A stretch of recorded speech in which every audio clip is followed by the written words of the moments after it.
Hey guys, सो आज के इस वीडियो में मैं बात करने वाला हूँ प्रोसेसर के बारे में। जैसा कि आप सभी को पता ही है कि प्रोसेसर कितना इंपॉर्टेंट रोल प्ले करता है, चाहे वो किसी भी स्मार्टफोन में हो या फिर किसी भी कंप्यूटर में। दोस्तों, अगर आपके फ़ोन का प्रोसेसर बेकार है तो समझ लीजिए आपका फ़ोन बेकार है। तो भैया, अगर जब भी प्रोसेसर की बात की जाती है तो आपको कहा जाता है कि इस फ़ोन में स्नैपड्रैगन 845 चिपसेट दिया गया है, जो कि 10 नैनोमीटर टेक्नोलॉजी पर बेस्ड है। और एप्पल के इस फोन में A14 बायोनिक चिपसेट दिया गया है, जो कि 5 नैनोमीटर टेक्नोलॉजी पर बेस्ड है। उफ, तो भैया आखिर में ये नैनोमीटर टेक्नोलॉजी है क्या? 10 नैनोमीटर, 7 नैनोमीटर, 5 नैनोमीटर, क्या फंडा है नैनोमीटर टेक्नोलॉजी का? तो भैया आपके मन में भी यहाँ पर एक सवाल आया होगा, नैनोमीटर टेक्नोलॉजी का 7 nanometre technology, 5 nanometre technology, 10 nanometre technology के बीच क्या अंतर है, क्या डिफरेंट है? और आखिर में भैया ये नैनोमीटर टेक्नोलॉजी कितना इंपॉर्टेंट रोल प्ले करता है, कितना इंपॉर्टेंट है इसका? वेल, अगर आपके मन में भी ये सारे डाउट हैं तो वीडियो को लास्ट तक देखें, अंत तक देखें, ध्यान से देखें, अच्छे से देखें, ताकि सारे डाउट्स आपके इस वीडियो में क्लियर हो जाए। इस वीडियो को पूरा देखने के बाद आपका सारा डाउट क्लियर हो जाएगा। और किसी भी प्रोसेसर में ये नैनोमीटर टेक्नोलॉजी कितना इंपॉर्टेंट रोल प्ले करता है, ये क्या है, इसके बीच क्या डिफरेंट है, ये सारे डाउट आपका क्लियर हो जाएगा आज। तो वीडियो को पूरा देखें। हेलो गाइस, मेरा नाम है नकीब अनवर और आप देख रहे हैं NK2 टेक्नो।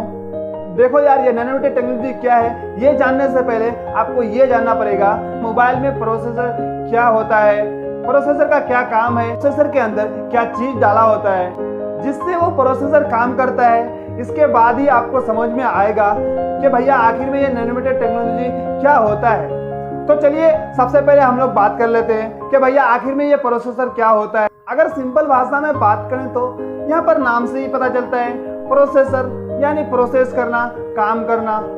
तो यहाँ पर आप अपना फ़ोन में जो भी काम करते हो, ऐप्स को ओपन करते हो, गेम खेलते हो, मूवीज़ देखते हो, तरह तरह के ऐप्स को इंस्टॉल करते हो, ऐप्स को ओपन करते हो, बंद करते हो। ऐप्स को ओपन होने में कितना टाइम लेगा, बंद होने में कितना टाइम लेगा, मल्टीटास्किंग कर रहे हो, ये जो सारा का सारा काम है बेसिकली मोबाइल में प्रोसेसर के वजह से ही पॉसिबल हो पाता है। तो यहाँ पर थोड़ा सा कॉम्प्लिकेटेड हो गया।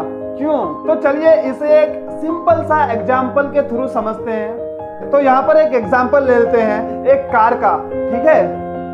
तो कार में सबसे इम्पोर्टेंट पार्ट क्या होता है, ये हम सभी को पता है। तो कार में सबसे इम्पोर्टेंट पार्ट क्या होता है, हम सभी लोगों को पता है, इंजन अगर आपकी गाड़ी का अच्छा है, अच्छी क्वालिटी का है, उसमें अच्छी चीज़ें डाली है, उसमें जो भी बनावट है अच्छी चीज़ों से बनाई है, उसमें जो बनावट है अच्छी चीज़ों से बनी है, अच्छी कंपनियों ने बनाई है, तो डेफिनेटली आपकी जो गाड़ी है वो स्मूथली रन होगी, अच्छे से चलेगी, बीच बीच में रुकेगी नहीं।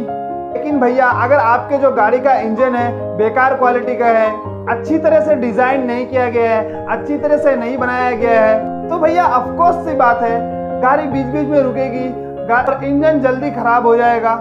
तो भैया यहाँ पर एक तरह से देखा जाए तो गाड़ी का जो चलना ना चलना ये सारा का सारा डिपेंड करता है गाड़ी के इंजन पर।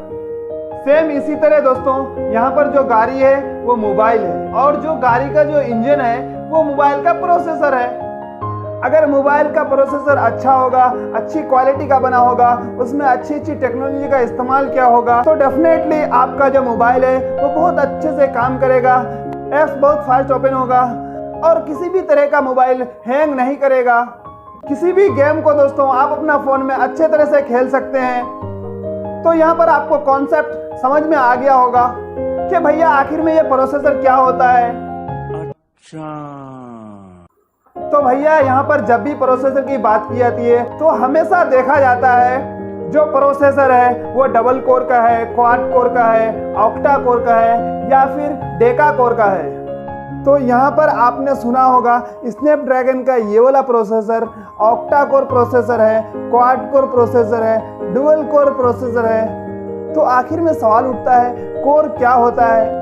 तो यार अगर यहाँ पर सिंपल सी भाषा में बात करें तो कोर एक तरह का यूनिट होता है, एक प्रोसेसर का भाग होता है, एक पार्ट होता है जो बिल्कुल प्रोसेसर के तरह ही काम करता है। तो यहाँ पर अगर प्रोसेसर डुअल कोर का है तो प्रोसेसर को 2 भागों में बांटा गया है। अगर क्वाड कोर होगा तो इसका मतलब है इसमें 4 कोर होगा अगर इसमें ऑक्टा कोर है तो ये 8 भाग में बांटा होगा, यानी 8 छोटे छोटे प्रोसेसर का कोर होगा।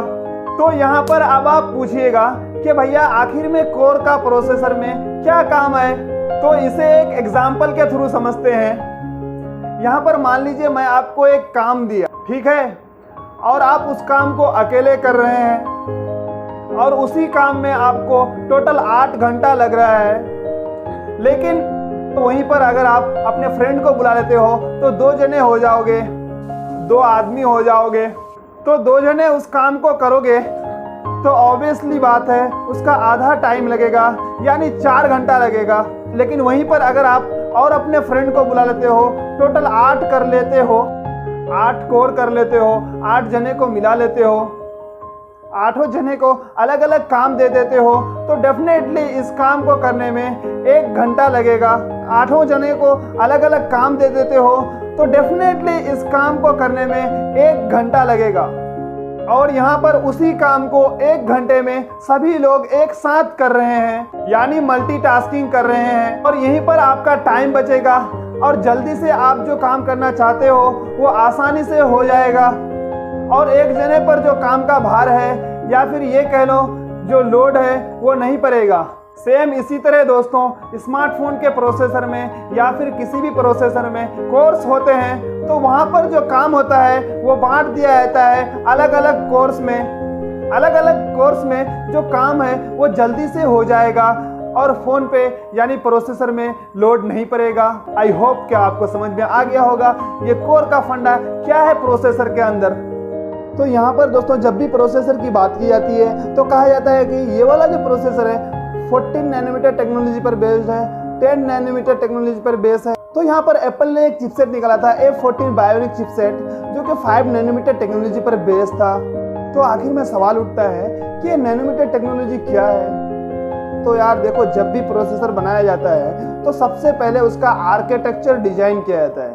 तो यहाँ पर प्रोसेसर में कई सारे हजारों करोड़ों ट्रांजिस्टर होते हैं। तो यहाँ पर ट्रांजिस्टर का एयर का जो लेंथ होता है या फिर कह लो जो साइज होता है वो बेसिकली नैनोमीटर में होता है। तो यहाँ पर 14 नैनोमीटर एयर का जो लेंथ है या फिर कह लो जो साइज है ये 14 नैनोमीटर का होता है, या फिर 12 कह लो तो 12 नैनोमीटर का होता है। तो यहाँ पर ये जो साइज है नैनोमीटर का, ये जितना कम होगा तो उतना ही प्रोसेसर पावरफुल होगा, उतना ही एफिशिएंट होगा, उतना ही बेहतर होगा।